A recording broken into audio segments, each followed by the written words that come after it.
A buscar en nuestras Biblias el versículo que va a soportar el tema de esta mañana.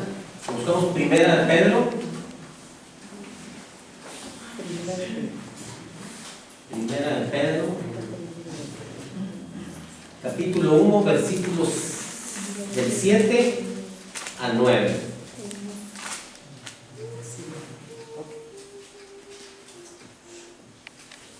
Primera de Pedro, capítulo 1. ¿Quién nos puede ayudar a darle lectura con voz sonora? Primera de Pedro, capítulo 1, versículos desde el 7 hasta el 9, por favor. Para que vuestra fe, mucho más preciosa que el oro que perece, aunque sea refinado en fuego, sea hallada en alabanza, gloria y honra, cuando Jesucristo se manifieste, a quien sin haberlo visto lo amáis, y sin verlo por ahora creéis en él y os alegráis con gozo inefable y glorioso. Así obtenéis el fin de vuestra fe, que es vuestra salvación. ¿Le sigo, hermano? Hasta ahí. Gracias, hermano. Muy bien, con estas palabras pueden sentarse. No pierdan de vista esos versículos. Y el tema de esta mañana habla es por qué sufren los hijos de Dios. ¿Por qué sufren? Bienvenidos, hermanos. Gracias. Bienvenidos. Gracias. ¿Por qué sufren los hijos de Dios? Y vamos a hablar específicamente de algo que hoy nos pasa a todos y cada uno de nosotros, que son precisamente de las pruebas. Y Pedro, en estos versículos que acaba de leer la hermana, Primera de Pedro, capítulo 1, versículos de 7 al 9, nos habla, dice, el 7 dice, para que sometida a prueba vuestra fe, para que sea sometida a prueba vuestra fe. Dice, mucho más precioso que el oro, el cual, aunque perecedero, se prueba con fuego, sea hallada en alabanza, gloria y honra, cuando sea manifestado Jesucristo. ¿Quién escribe estos versículos? ¿Quién es el autor, obviamente, de la epístola de Pedro? Pedro. Y bueno, el autor de esta epístola de Pedro nos habla precisamente de una teología muy profunda. Algunos estudiosos de la Biblia, mis hermanos, no creen que el autor de esta epístola de Pedro sea el propio Pedro. Muchos no creen que él haya sido el autor, porque Pedro habla de teología muy profunda en esta carta, en esta epístola. Teología profunda. Pero, ¿por qué algunos eruditos o estudiosos no creen que él haya escrito esta carta? Simplemente porque Pedro era un simple pescador, mis hermanos. Un hombre tosco, pueblerino, yo diría un hombre casi ignorante. Y bueno, por eso es que muchos estudiosos de la Biblia dicen, ¿cómo es posible que un hombre así, de sencillo, simple, sin mucha instrucción, un simple pescador, una persona inculta, haya escrito esta epístola tan profunda, con una teología tan profunda? Es la pregunta que se hace. ¿Cómo pudo haber escrito esta epístola con un contenido teológico tan profundo? Lo que no sabe la gente, mis hermanos, es que no conocen el poder transformador de Cristo. ¿Cristo transformó a Pedro? Claro que lo transformó. Yo conozco gente que sin saber leer, aprendió a leer estudiando la Biblia, mis hermanos. ¿No han sabido de algunos casos? Sí. Sí, es tremendo. Muchos por eso no conocen el poder transformador que tiene Dios, que tiene Jesús, y que obviamente sabemos que hizo en Pedro, ¿verdad? Y hoy en día, esa gente que estudió la Biblia, que no sabía leer y estudió la Biblia, aprendió a leer, es gente culta ya, es gente preparada. Pero su primer paso que tuvo que suceder en estas personas para transformarse es haber tenido una convivencia. ¿Con quién? Con Dios. Pedro cambió porque Pedro tuvo una convivencia con Jesús. Y bueno, la gente que tenemos o que convivimos con Jesús, también tenemos un cambio. Amén. Porque cuando Dios llega a tu vida, mis hermanos, no solo transforma tu vida espiritual, te hace crecer también intelectualmente. Cristo te hace cambiar también en todas las áreas de tu vida, inclusive en la vida financiera. Ese es el poder de Jesús. Pero tú no tienes que buscar a Jesús para que Él haga en ti un crecimiento espiritual, un crecimiento profesional o un crecimiento financiero. Es bueno, hay que pedir, pero como decíamos ahorita, ¿verdad? En el repaso de la lección, hay prioridades. Nuestra prioridad debe ser primero el crecimiento espiritual en nuestras vidas. ¿Qué dice Mateo 6:33? Más buscar meramente el reino de Dios y su justicia, y todo lo demás vendrá por añadidura. Y cuando tú te dejas transformar por Jesús, es Él el que termina la obra que ha empezado en ti, mis hermanos, porque todos sabemos que Él nunca comienza un trabajo y lo deja a medias. Él lo termina. Y ahora encontramos aquí a un Pedro teólogo en esta epístola. Cuando él fue un simple pescador, él nunca estudió teología, nunca hizo maestría, nunca hizo doctorado. Y hoy en día muchos doctores, muchos teólogos, muchos maestros en teología se pasan horas estudiando para comprender sus escritos, ¿sí? Y analizando las epístolas de Pedro.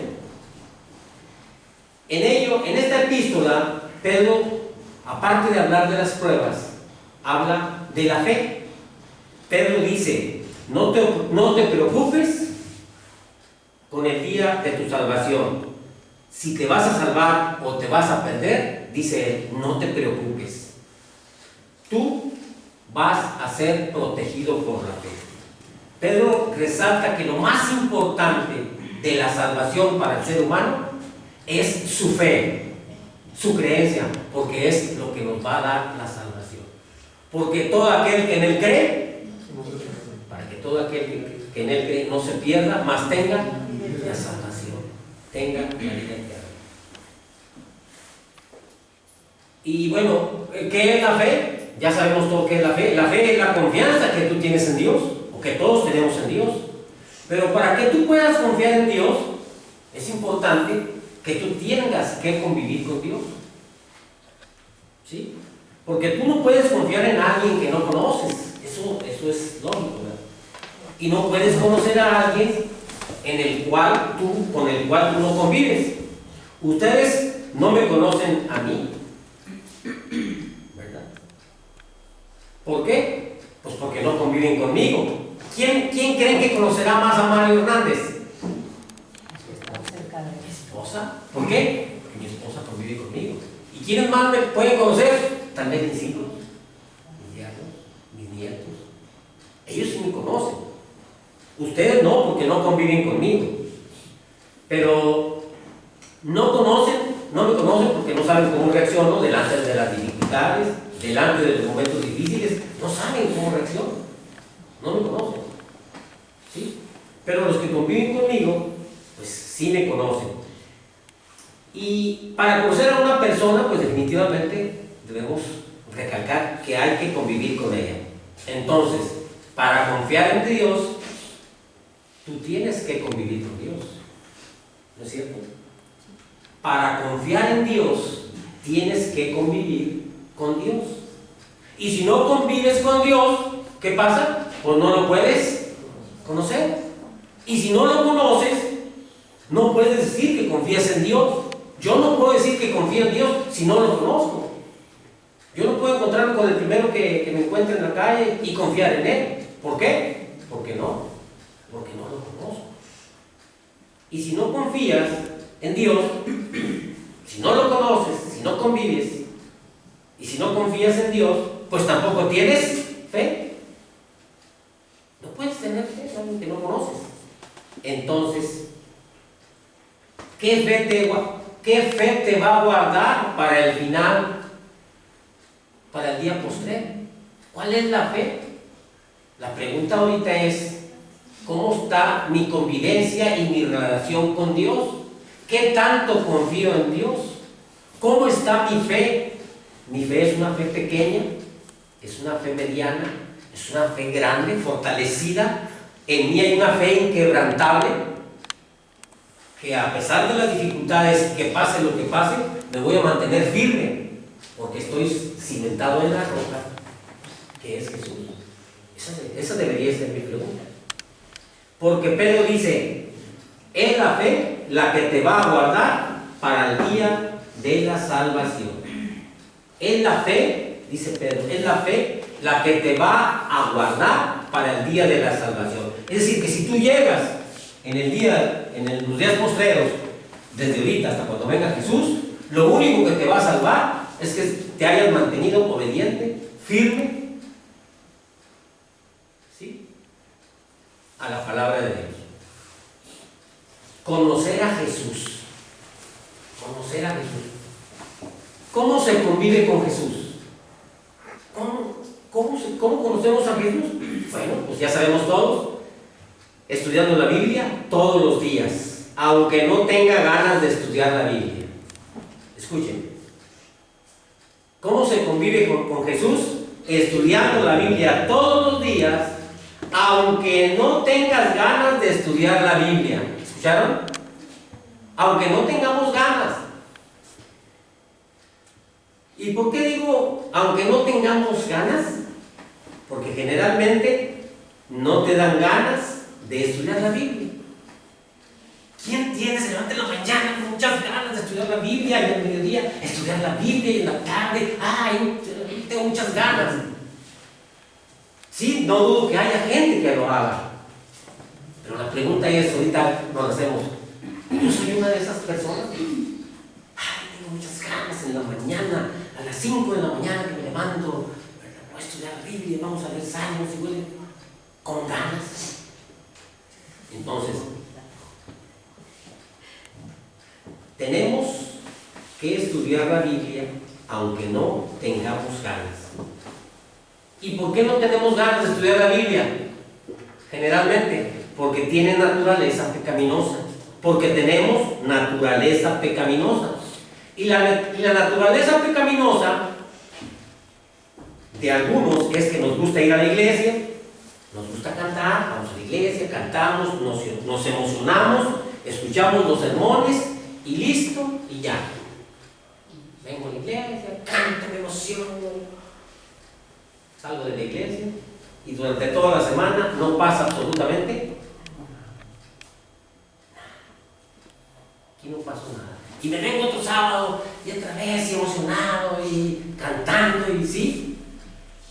Esa es la naturaleza pecaminosa. Eso es lo que le gusta a la naturaleza pecaminosa. Pero eso no es convivir con Dios. Si tú quieres convivir con Dios, mi hermano, si tú quieres convivir con Dios, tienes que estudiar la Biblia todos los días, aunque no tengas ganas de estudiar la Biblia. Escúchame bien. Si tú quieres convivir con Dios, tienes que estudiar la Biblia todos los días, aunque no tengas ganas de estudiar la Biblia.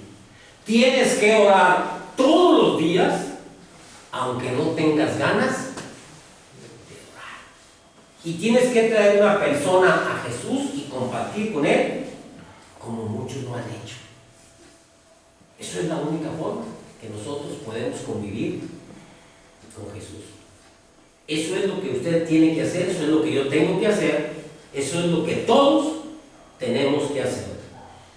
Y cuando hagamos eso, entonces tu fe, esa confianza en Dios, te va a guardar hasta el final. Esa es la clave. Eso es lo que va a fortalecer nuestra fe, nos va a guardar hacia la segunda venida de Jesús y nos va a garantizar, ¿verdad?, las tres promesas de Dios: la resurrección, la inmortalidad y la vida eterna.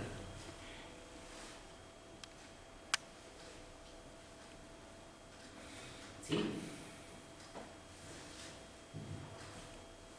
Quiere decir esto, dice la palabra de Dios en el versículo 7, dice, para que sea sometida a prueba vuestra fe. Nuestra fe va a ser sometida a prueba.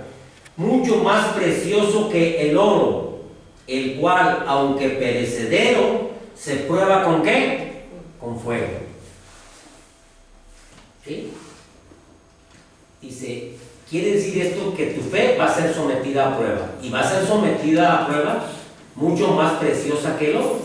Y esto es interesante. ¿Qué pasa con los mineros, con el oro?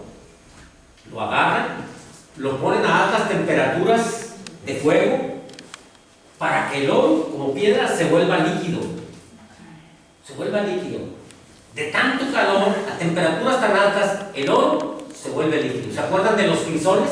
Sí. Del trimestre pasado. ¿No es lo que hacen? ¿Sí?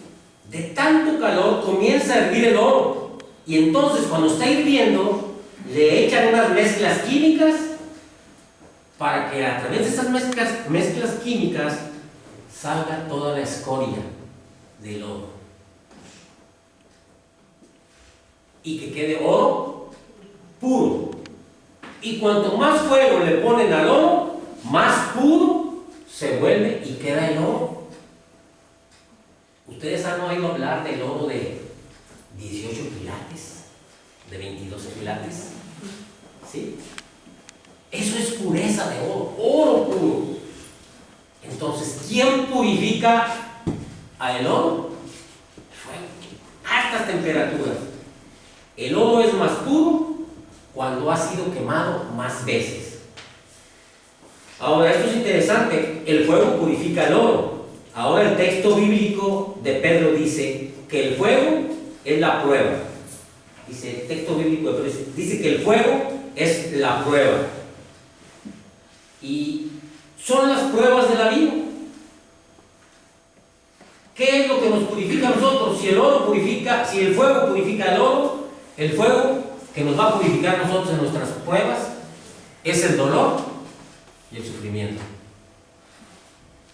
El dolor y el sufrimiento representan al fuego y es el que va a presentarse en nuestras pruebas y tenemos que resistir como resiste el oro al fuego para que nosotros podamos purificarnos.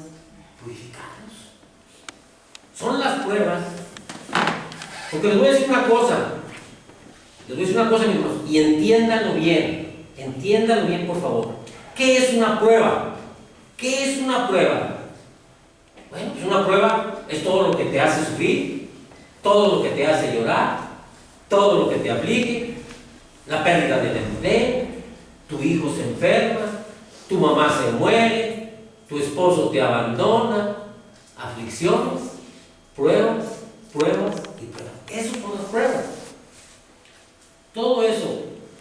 Y por favor, mis hermanos, nunca digamos, que a veces lo hacemos, nunca digamos, Dios me está mandando esta prueba.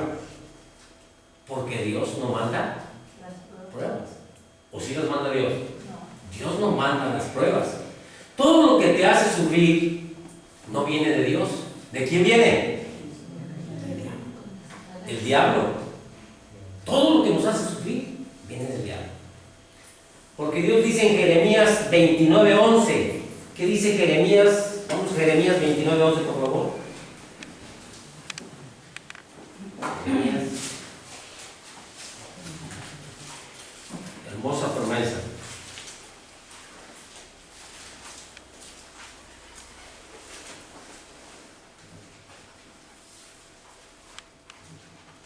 ¿Quién me ayuda a leer, por favor? Jeremías 29:11. Porque yo sé los pensamientos que tengo acerca de vosotros, dice Jehová, pensamientos de paz y no de mal. Hasta ahí. Dice, yo tengo para ti, dice Dios, yo tengo para ti pensamientos de ¿qué? De paz. De paz, yo quiero la paz para ti. ¿Y qué dice? Y no pensamientos de ¿qué? De mal. ¿Qué más? Para daros el fin que esperáis. Para darles el fin que ustedes esperan. Promesa. Entonces, ¿el 12 qué dice? Entonces me invocaréis y vendréis y oraréis a mí y yo os El 13, Y para me rematar. buscaréis y me hallaréis, porque me buscaréis de todo vuestro corazón. Ay, bonita, a mí me llegó al corazón. A ver, pruebas. Tranquilo, no pasa nada, no estás solo, yo estoy contigo. Dios solo quiere lo mejor para ti y para mí, pero vivimos en un mundo de dolor, mis hermanos. Hasta que Cristo venga, estamos o vamos a estar peregrinando en este desierto de dolor de esta vida. Y muchas veces quien nos manda ese sufrimiento es Satanás, es el diablo. ¿Y por qué te hace sufrir el diablo? ¿Por qué? ¿Por qué te hace sufrir el diablo? Esto es interesante y esta mañana lo vamos a entender. ¿Por qué el diablo te hace sufrir? ¿Por qué? Si yo no le he hecho nada al diablo. ¿Ustedes le han hecho algo al diablo? ¿Por qué? ¿Por qué ¿por qué nos hace sufrir? Quiere apartarnos de Dios. Porque el pleito no es contra nosotros. Quiere que nos apartemos de Dios. Porque quiere que nos apartemos de Dios. ¿Por qué te hace sufrir el diablo? Porque él, el diablo es el origen de la enfermedad. El diablo es el origen de la enfermedad, es el origen de los accidentes, es el origen de las tragedias. Bienvenidas, hermanas. Pero todo en lo que te va mal en la vida, todo en lo que nos va mal en la vida es porque Él está por detrás de todo eso. El enemigo está detrás de todas nuestras tragedias, de todo nuestro sufrimiento. Pero ¿por qué? ¿Por qué nos hace sufrir? ¿Por qué Satanás nos hace sufrir? Si no le hemos hecho nada. Ahora les voy a explicar. El enemigo del diablo no eres tú. El enemigo del diablo, ¿quién es? ¿Se acuerdan del gran conflicto?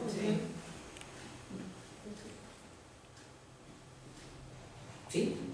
El enemigo del diablo no eres tú, es Jesús. Él quiere derrotar a Jesús. Satanás quiere derrotar a Jesús. ¿Te acuerdas en el cielo? El diablo se levantó queriendo usurpar el lugar de Jesús. Hubo una pelea en el cielo, dice Apocalipsis. ¿Y qué pasó? ¿Se acuerdan? ¿Quién ganó la batalla? ¿Quién? Amén.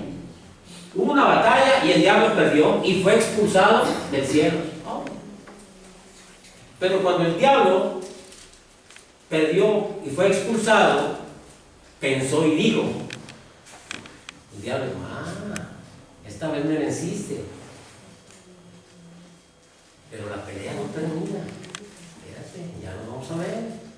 Eso pensó Satanás cuando perdió la batalla en el cielo y fue expulsado con sus ángeles. Me venciste ahora, pero ya vas a ver cuando nos encontremos por segunda vez. Vámonos, fue expulsado. Entonces, cuando Jesús nació en este mundo, vino a salvarnos del pecado. Jesús era un bebé, un niño, un pequeñito indefenso. Y el diablo dijo, ahora sí, así chiquito, aquí me lo voy a acabar con él. Pensó Satanás. No lo pude derrotar en el cielo, pero ahora como a un niño, yo lo agarro y lo mato. Eso pensó Satanás. Y miren lo que el diablo hizo. ¿Vino a matarlo personalmente? No. ¿Por qué? Porque el diablo es un cobarde. El diablo nunca da la cara. ¿Qué hizo el diablo para matar a Jesús? Se metió en el corazón del rey Herodes, firmó un decreto de muerte para mandar a todos los niños menores de 2 años. Y cuando Herodes firmó el decreto de muerte, ahí fue cuando el diablo dijo, ahora sí, lo voy a matar. De esta no se salva. Pensó Satanás. No se salva. Ya firmaron el decreto de todos los niños. Y ahí estaba Jesús. Pero esa misma noche, Satanás no contaba con que el Espíritu de Dios se presentó a José y le dijo, toma al niño y a su madre y vete ¿a dónde? Vete a Egipto, porque lo van a matar. ángel le avisó a José que saliera de él. Y cuando Jesús huyó para Egipto, el diablo se quedó mordiéndose los labios de coraje y dijo: me venciste por segunda vez. En el cielo, segunda vez. En el cielo. Pero el diablo, Satanás, no se da por vencido. Después, cuando Jesús creció y comenzó su ministerio, bueno, antes de comenzar su ministerio, ¿a dónde se fue 40 días? Al desierto. ¿De acuerdo? 40 días. 40 días sin comer. Y Jesús estaba debilitado. Yo me imagino 40 días en ayuno, debilitado. Y cuando estaba pasando eso, ahí el diablo pensó: ahora sí, aquí lo agarro. No lo derroté en el cielo, no lo derroté cuando era niño, pero ahora lo voy a tomar así debilitado, de 40 días sin comer. Aquí lo agarro. Aquí sí voy a terminar con él. ¿Y qué pasó? ¿El diablo vino como diablo? ¿Se presentó como diablo? Claro que no, porque el diablo nunca muestra la cara. Se disfrazó de un ángel de luz. ¿Y qué hizo? Trató de engañarlo. Pero no pudo, porque Jesús conocía la palabra de Dios. Entonces, derrotado el diablo por tercera vez, 3-0, ya me huele a goleada, como dicen los futbolistas, 3 veces. Pero el diablo dijo: a la cuarta, esta no me la vas a ganar. Y hubo una cuarta ocasión, cuando el diablo se metió en el corazón de los soldados, y los soldados aprendieron a Jesús y lo llevaron al Calvario y lo clavaron. Y cuando Jesús murió, ahí sí el diablo dio una carcajada, una gran carcajada, y dijo: ahora sí lo vencí, lo acabé. Pero la pregunta es: ¿lo acabé? ¿Lo acabé? Al tercer día, ¿qué pasó? Resucitó. Amén. Jesús resucitó. Y al resucitar, ahí, cuando Jesús resucitó, es como si hubiera agarrado una estaca y la hubiera clavado en el corazón del diablo. Y el corazón del diablo sabe que está perdido. El diablo está derrotado. El diablo no te puede hacer nada, mi hermano, nada. El diablo no te puede hacer nada, porque está perdido. ¿Por qué? El diablo ya con Cristo no puede. Y como no puede con Cristo, se las agarra contigo y conmigo. Porque Cristo sabe que lo más hermoso, lo más importante para Él es usted y soy yo. A Él no le puede hacer nada.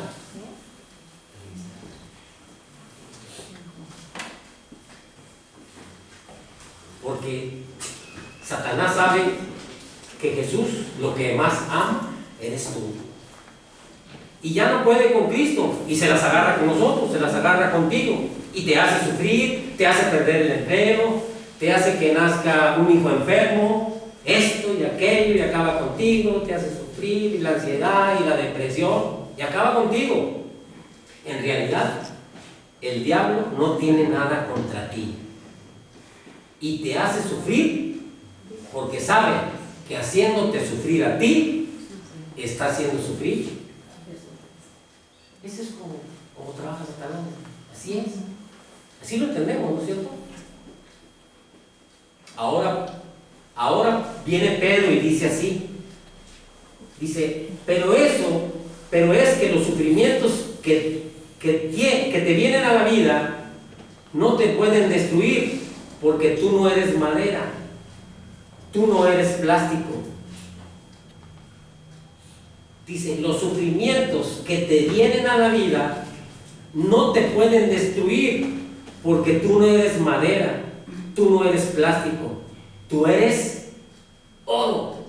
tú eres oro, y si el fuego de la prueba purifica el oro, mucho más el fuego del dolor, del sufrimiento, va a purificar tu fe. En las pruebas, mis hermanos, que tengamos, lo que va a purificar y fortalecer nuestra fe es el dolor, el sufrimiento. Pero lo importante es que cuando estemos en esas pruebas, nunca nos apartemos ni nos separemos de Jesús. ¿Y qué es lo que hace el enemigo cuando nos pone esas pruebas? Lo primero que hacemos, nos desanimamos. Dile al Señor, yo no entiendo por lo que estoy pasando, por lo que estoy sufriendo, pero sigo aferrado a ti. Y hay una cosa interesante. Cada vez que tú quieres andar en los caminos de Dios, cada vez que tú te propones serle más fiel a Dios, ahí es donde más el diablo quiere destruirte. ¿Por qué? Porque esa es la pregunta que mucha gente se hace. Hermano Mario, ¿es cierto que cuando vivo mi vida relajada, sin estar en la iglesia ni leer la Biblia, ahí no pasa nada? Hermano, yo estoy tranquilo, yo no voy a la iglesia, no participo, no estudio la Biblia, no, estoy aquí. Y no me pasa ni una prueba, estoy muy contento. ¿Por qué? Porque el diablo ya te tiene ahí. ¿Qué lo pones? Ya lo tengo ganado. ¿Sí? Eso sucede. Porque si ahí estás relajado espiritualmente, cuando no estudias la Biblia, cuando no oras, es ahí cuando estás en el terreno de ¿quién? Estás en el terreno de Satanás, del diablo. Puedes estar en la iglesia, pero está en el terreno del diablo. Y para qué el diablo te va a molestar si estás perdido con él? Pues él se queda tranquilo, aquí lo dejo, ¿verdad? Pero cuando viene una semana de oración y cuando tú entiendes que quieres consagrarte y quieres comenzar a estudiar la Biblia, a orar, a trabajar para Jesús, a trabajar en la iglesia, a predicar el Evangelio, ahí es donde Satanás se asusta y dice: ay, Mario, ya agarró en serio todo esto del Evangelio, ya va a predicar el Evangelio, va a ayudar a los necesitados, va a predicar, va a llevar comida a los enfermos, va a trabajar aquí en la iglesia, va a portarse bien con sus hijos, va a portarse bien con los hermanos, al hermano Adolfo ya no se va a enojar con él, ¿sí? Ya está va a cambiar. Y cuando la persona o el cristiano, ¿verdad?, quiere consagrarse, es ahí donde Satanás entra. Porque dice: se me va a escapar, pues le voy a poner una prueba para desanimarlo. Y la prueba, en lugar de purificarlo como el oro, la prueba, en vez de purificarte como el oro, te desanima. Pero es que cuando la prueba sea más fuerte, es cuando debes más aferrarte a Jesús y no desanimarte, hermano. Cuando la prueba esté más fuerte, ya no tengo que comer, mis tarjetas ya. Hablaba el hermano ahorita, ¿qué pasa con esas personas? Ya mi esposo, ya, mi hijo anda en las drogas, ya. ¿Qué hace mucha gente? Se desespera y recurre al suicidio. Cuando la prueba sea más fuerte, es cuando más debes aferrarte más a Jesús y no desanimarte. Había una señora que conocimos hace muchos años, no iba a la iglesia, era conocida, y le hablábamos de la palabra de Dios. Y ese día se le había invitado a una campaña de la iglesia, allá en Guadalupe, acá por Cañada, cuando teníamos la iglesia por allá. Y sucedió que esa mañana esa señora cumplía años, y pues ya llegó a la mañana su esposo y dice: ay, mi amor, yo no tengo suficiente dinero, pero mira, pues te traigo un regalito, ten, cuadrito chiquito así, ten. Y dijo: ay, qué bueno que te acordaste de mí, amor, ábrelo.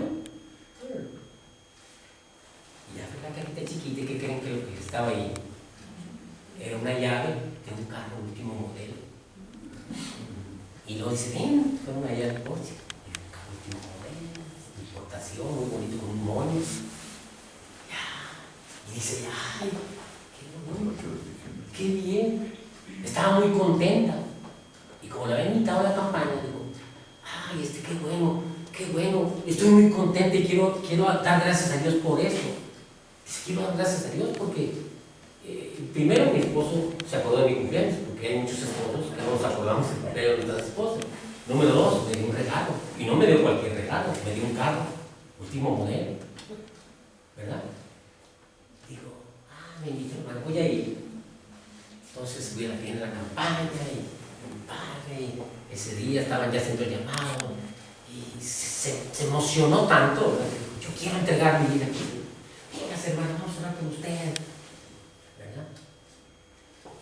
Y cuando salió de la iglesia, mis hermanos, e ir al estacionamiento, ¿qué creen que pasó con el carro? Se lo robaron. Y dijo,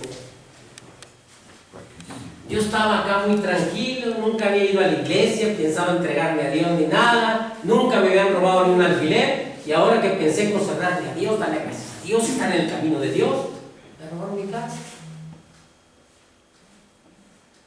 ¿Qué hago? ¿Sí? Ahí estaba la astucia del diablo. Tú preocúpate, mi hermano, cuando no vengan pruebas a tu vida, hermano. Cuando no tengas pruebas, ahí es donde te tienes que preocupar. Porque a veces no vienen pruebas a tu vida. Porque el diablo está muy tranquilo cuando no tiene pruebas. Está muy tranquilo contigo, porque estás en su terreno, ¿verdad? Pero atrévete a entregarte al Señor, a Jesús, a caminar en sus caminos. Por ahí viene el diablo con todo para desanimarte. Cuando más entregado estés, que quieres entregar tu vida a Jesús. Ahora vamos nuevamente al texto de hoy.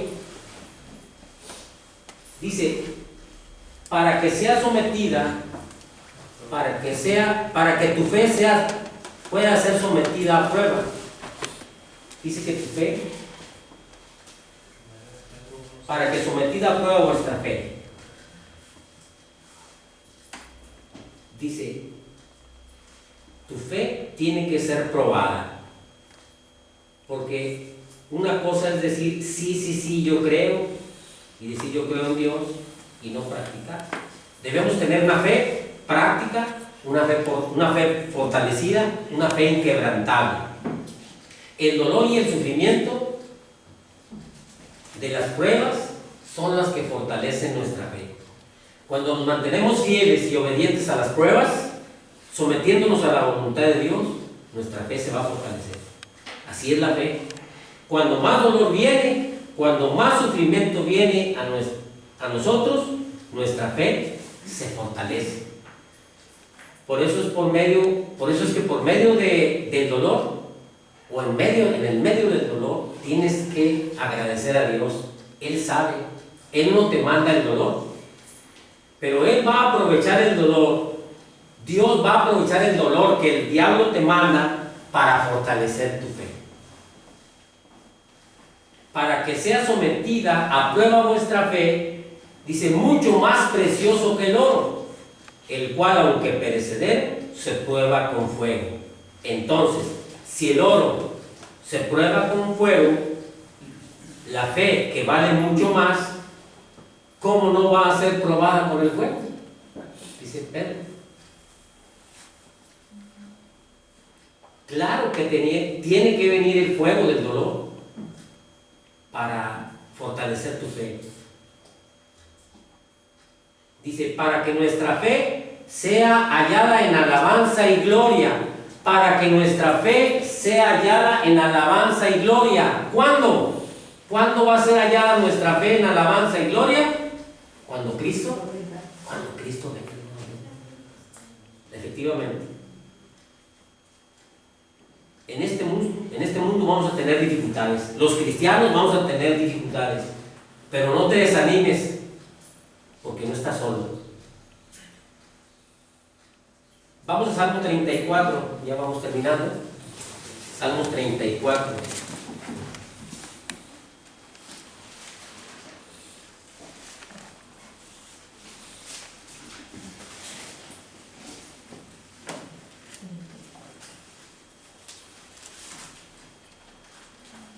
el 19, 34 y 19. Dice, muchas son las aflicciones del justo, pero de todas ellas, ¿qué dice?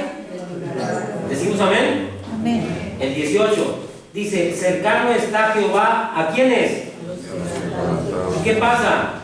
Salvará a los contritos de espíritu. ¿Decimos amén? Y el 17, Claman los justos, Jehová los oye, ¿y qué más? libra de todas sus angustias. Hermosas promesas, hermanos. No estamos solos. Cristo está con nosotros. Amén. El diablo se puede reír de ti hoy, se puede reír mañana, pero al tercer día va a tener que tragarse la carcajada. Porque nosotros tenemos fortaleza y poder en Cristo Jesús. Amén. Porque Dios puede permitir que el diablo te haga sufrir un día, 2 días, 3 días, pero llega el momento en que Dios un día te va a devolver todo lo que el diablo te quitó. ¿Se acuerdan de Job? ¿Qué pasó con Job? Le quitó la hacienda, le quitó los hijos, le quitó el dinero, le quitó todo, le quitó la esposa, prácticamente le quitó todo, la salud, todo. Pero cuando llegó el momento, Dios le devolvió todo. Y no se lo devolvió simple, sino se lo devolvió Doble. al doble. Le dobló, le dio el doble de la hacienda, el doble del dinero, el doble de camellos, el doble de ganado, el doble de hijos. Lo único que no le devolvió el doble fue a la mujer, la esposa. Pero todo le regresó. Qué hermoso es nuestro Dios, amén. Amén. Pedro habla de la importancia de la fe. Todo lo que Cristo, todo lo que Satanás nos quitó alguna vez, nos lo va a devolver al doble, mis hermanos. Dios es grande, mi hermano, Dios es maravilloso. Cuando venga el dolor a tu vida, no te preocupes, ni digas por qué sufro, Dios me ha abandonado. No, mi hermano, Dios no te ha dejado, Dios no te ha abandonado, Él tiene un plan para ti. ¿Y sabes por qué muchas veces permite que el dolor llegue a tu vida? Porque es la única manera de que puede purificarte a ti. A veces en el dolor es para que tú aprendas a ser paciente. En el sufrimiento, en las lágrimas, es donde aprendemos a depender de Dios. En el dolor, en las lágrimas y en el sufrimiento es donde aprendemos a depender de Dios. Y la vida cristiana es 100% dependiente ¿de quién? Vamos a seguir leyendo el versículo 8 de primera de Pedro. Dice, a quien amáis sin haberle visto. Dice, a quien amáis sin haberle visto, en quien creyendo, aunque ahora no lo veáis, os alegréis con gozo inefable y glorioso. A quien amáis, está hablando de Jesucristo, a quien amáis sin haberle visto. Tú vives con Jesús hoy, pero no como los discípulos que no pudieron verlo. Por eso Jesús les dijo a los discípulos, bienaventurados los ojos de ellos que pudieron ver a Jesús. ¿Quién escribe este versículo? ¿Quién escribe estos versículos? ¿Quién? Pedro. Pedro. ¿Y Pedro lo vio? Sí. ¿Pedro vio a Jesús? Sí.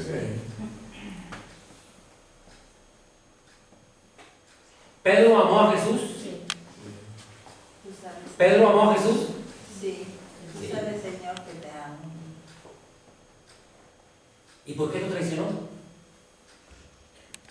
Porque fue tentado por Satanás.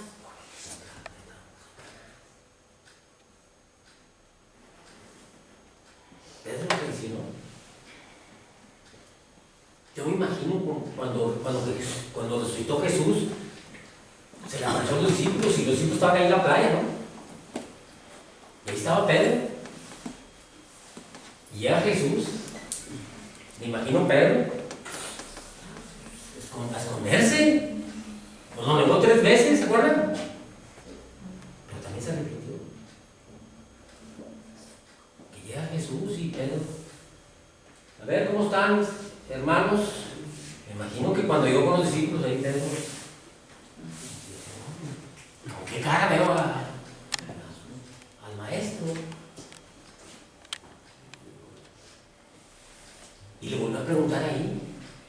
Pedro, ¿me amas? Sí, sí te amo. No, espera. Pedro, ¿me amas? Sí, Señor, sí te amo. Tranquilo, Pedro. ¿En verdad me amas?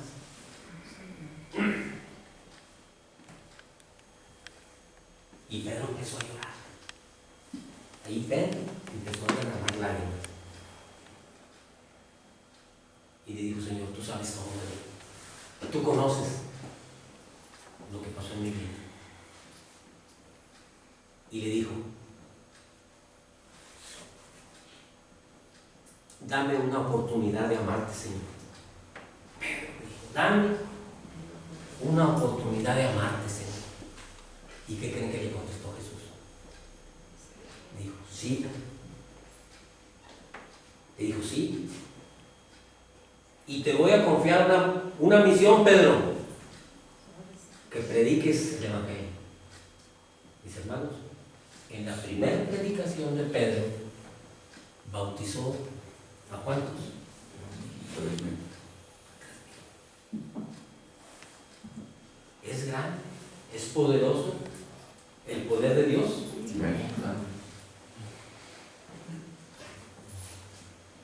Y al morir crucificado, ¿se acuerdan de Pedro? La tradición cuenta que a Pedro lo crucificaron. ¿Pero qué dijo?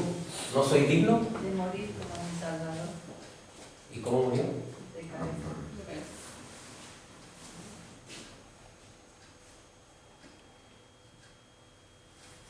Termino con esta historia. Es una historia que a lo mejor todos conocen, pero quiero compartirla nuevamente. No sé si lo he hecho anteriormente. Es una historia que me impactó y que ojalá a ustedes también les deje un mensaje. Hace algunos años, los jóvenes de una iglesia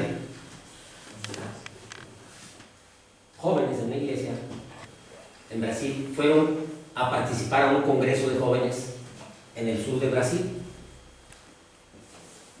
40 jóvenes, miembros del coro de la iglesia adventista. Y ese sábado en la noche que terminó el congreso, regresaban para San Pablo en su camión. 40 jóvenes. Y el camión chocó. Se estampó con otro camión cargado de materiales para construcción, fierros, varillas, de frente. Chocaron. El camión chocó y los jóvenes venían cantando himnos. Imagino, como los comunes, van cantando. Venían cantando himnos. Los himnos del coro venían cantando dentro del camión. El camión chocó con un camión cargado de materiales para construcción y fierro. Y el fierro, los fierros, las varillas empezaron a atravesar, se fueron corriendo del impacto y empezaron a atravesar al camión. 22 jóvenes murieron. 22 jóvenes murieron al día siguiente.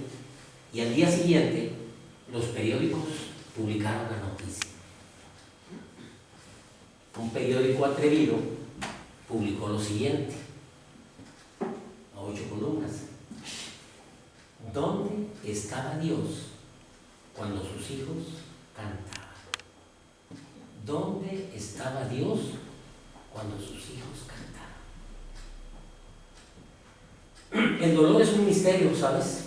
Tal vez en este momento tú te preguntes o te puedan preguntar, ¿dónde estaba Dios cuando mi hijito de 3 años murió?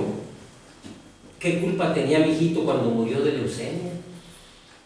¿Qué mal había hecho él?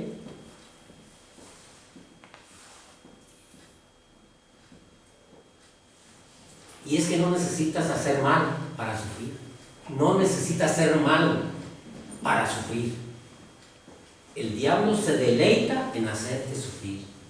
Pero el dolor es como el fuego sobre el oro. O te purifica o te destruye.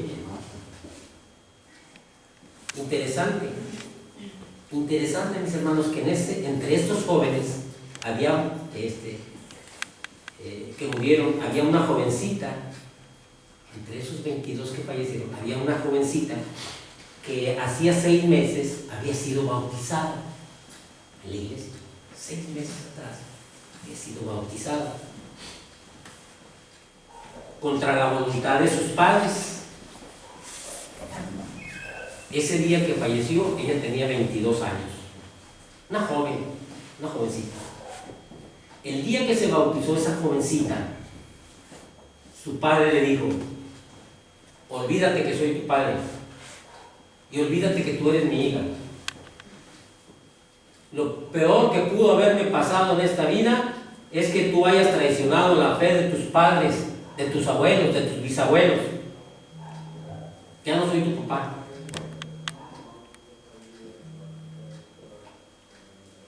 Pero la niña, esta jovencita, no solo había conocido la teoría del Evangelio, sino que el Evangelio se había hecho carne en ella. ¿Saben qué pasó con esa jovencita después de que se bautizó y estuvo en el Evangelio? Ella se volvió una hija tan dulce, tan cariñosa, pero la madre y el padre nunca aceptaron el calor, el cariño y el amor que su hija trataba de darles. La rechazaron. Dios la transformó, muy dulce, trabajadora en su casa, les ayudaba, pero los papás.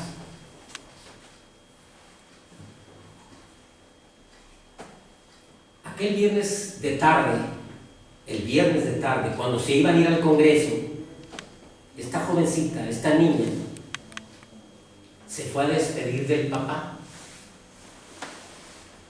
y le dijo, se acercó a él y le dijo: mira papá, me estoy yendo para Curibita, voy para la ciudad, vamos a un congreso con los jóvenes de la iglesia. Y él le contestó así enojado: ¿y a mí qué me dices? ¿No siempre haces lo que quieres? Vete. ¿Tú no te metiste a esa iglesia? ¿Tú no te bautizaste? Vete. Siempre haces lo que quieres, vete. ¿Para qué me estás avisando? Si te vas a ir como quieras. Vete. Tú siempre haces lo que te da la gana. Vete a donde quieras. Y ella le dijo: sí, papito, pero vine a darte un beso de despedida. Y cuando ella se acerca para darle el beso, el papá voltea la cara. No. Volteó el rostro y dijo: no quiero nada contigo.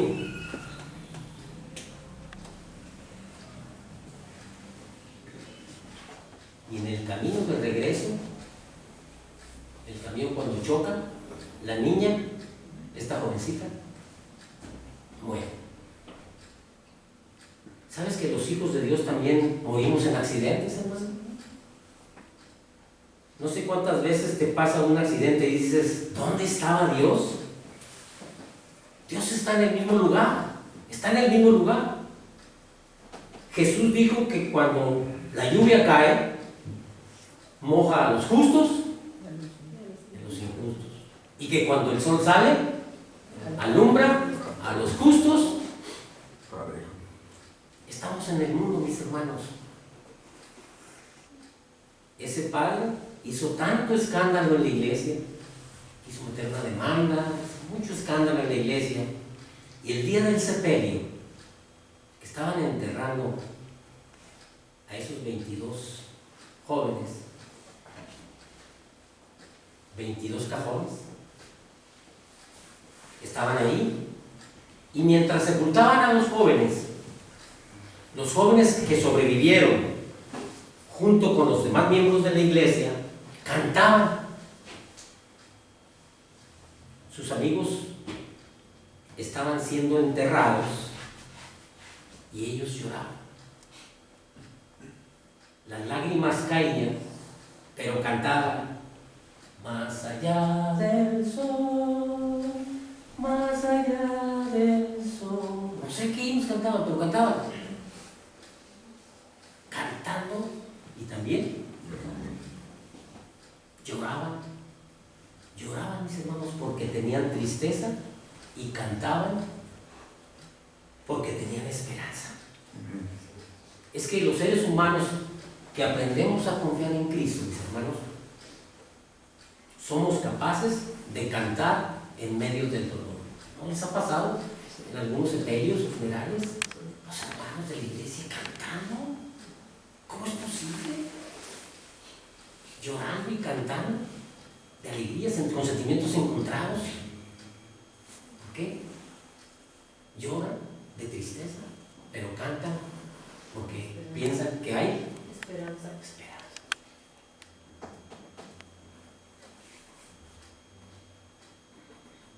Mientras que el padre estaba destrozado de esa joven, y cuando llega el momento de enterrar el cajón de su hija,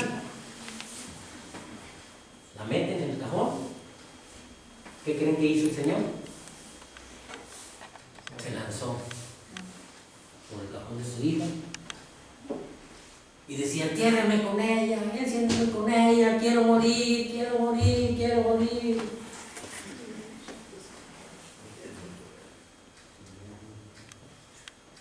Y abrazando el cajón de su hija decía: mira, hijita, el viernes me quisiste dar un beso y yo no sabía que era el último beso que me ibas a dar y te rechacé. Por favor, perdóname, perdóname, quiero morir, quiero morir, quiero morir.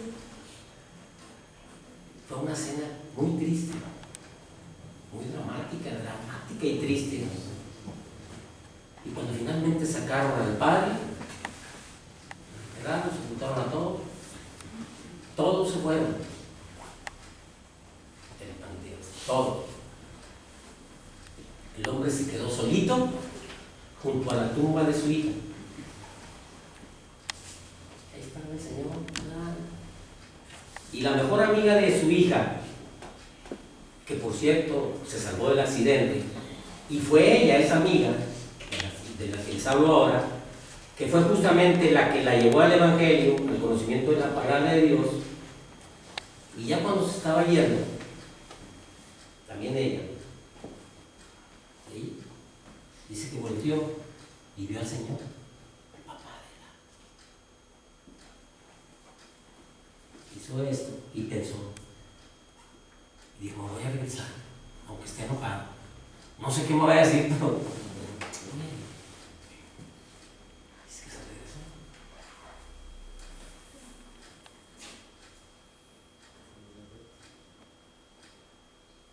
Y pues cuando estaba ya junto a la tumba de su amiga y del papá de la amiga, se paró junto a él, al Señor aquí y ella aquí. El Señor volteó así y le habló: ¿qué quieres? ¿Qué quieres? Y le dijo: mire, su hija va a resucitar. ¿Qué? Dice: ¿qué? Su hija va a resucitar. ¿Cómo? ¿Cómo que va a resucitar? Porque la palabra de Dios dice, y le leímos textos de la Biblia, y él le dice: no, no es cierto, yo no los entiendo ustedes están locos, yo estoy aquí destrozado con mi hijita, y ustedes cantando allá, están locos. Ustedes no tienen sentimientos. ¿Cómo es posible que aquí con mi hija muerta y ustedes cantando? Ustedes están locos. Y la señorita, la chica, le dice: Señor, pero si usted se dio cuenta, no solo cantábamos, también llorábamos. Y llorábamos porque nos da tristeza de que nos estamos despidiendo de esta vida, pero cantábamos porque tenemos esperanza.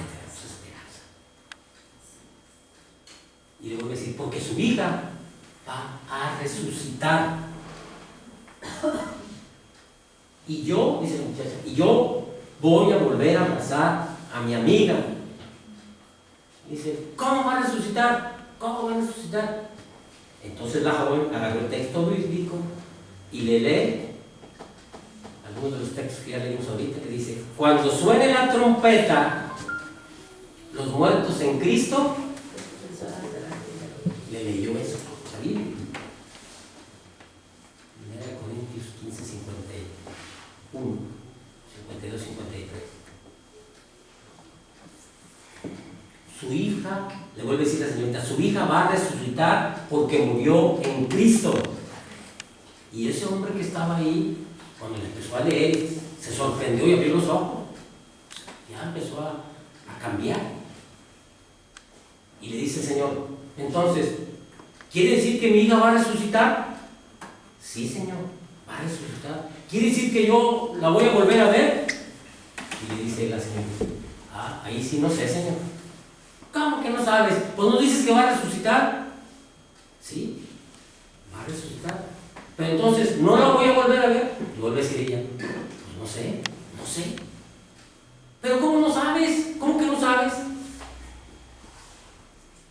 Porque la palabra de Dios dice que los muertos en Cristo. Y mi pregunta es, ¿usted está en Cristo, Señor? Si usted está en Cristo, la va a ver, la va a abrazar y va a vivir eternamente con ella. Amén. Le dice. Pero si usted no está en Cristo,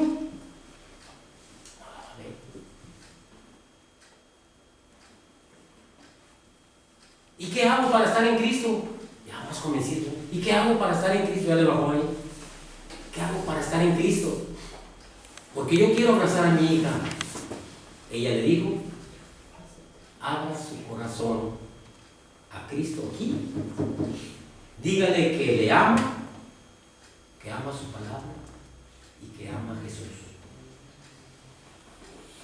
Dígale que quiere caminar con Él, que quiere estudiar de su palabra y quiere entregar su vida. Y ustedes saben, mis hermanos, que ese hombre, ¿saben lo que pasó con ese hombre? Ese hombre se bautizó la esposa, se bautizaron los hijos. Y es impactante esta historia porque yo me imagino el día de la resurrección, cuando la niña, esa joven que murió, resucite, transformada para vida eterna, y vea venir y abrazar a su padre, a su madre, a sus hermanos, todos vestidos con vestiduras blancas y coronas de justicia en la cabeza, y la hija diga, ustedes que me persiguieron, que me maltrataron por causa de mi fe, ustedes, ¿cómo es posible? Y ustedes, sorprendida la hija.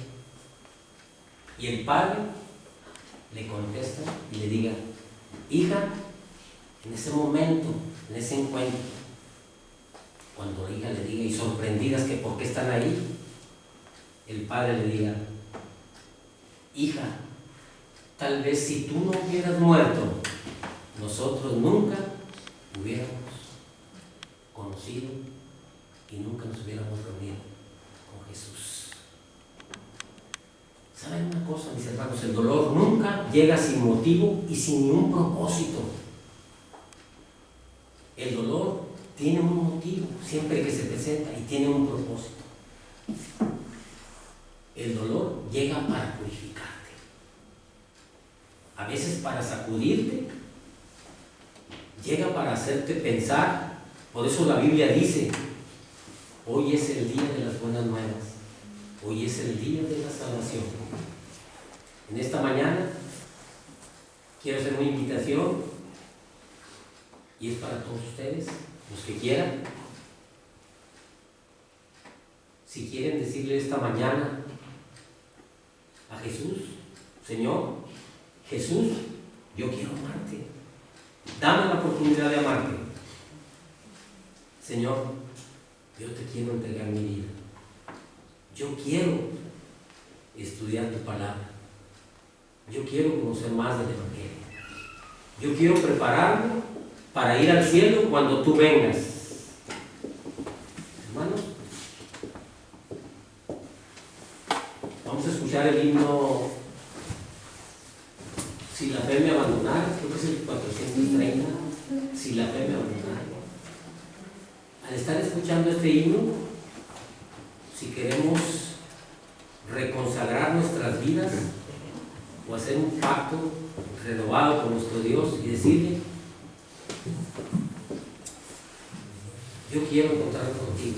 Quiero tener ese encuentro y estar en ese momento del encuentro, cuando todos nos reunamos en la segunda venida del Señor y podamos estar juntos con nuestro Dios.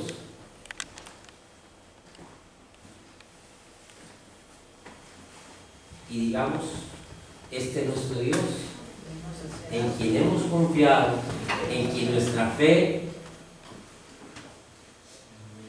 en el himnario. ¿Dónde? Esa.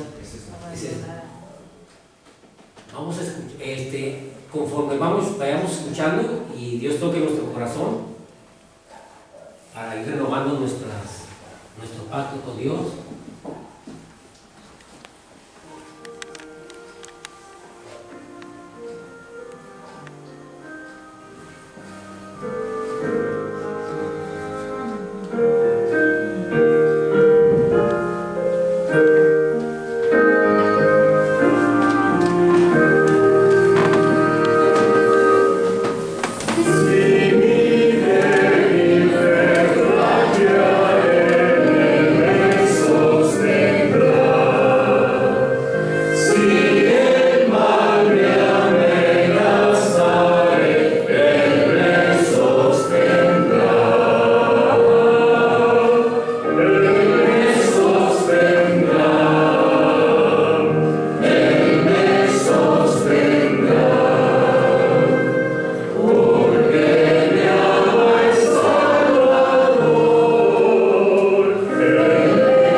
Nos has recordado, Padre, la importancia de nuestra fe, de creer en el poder, Señor, y la fortaleza de tu misericordia.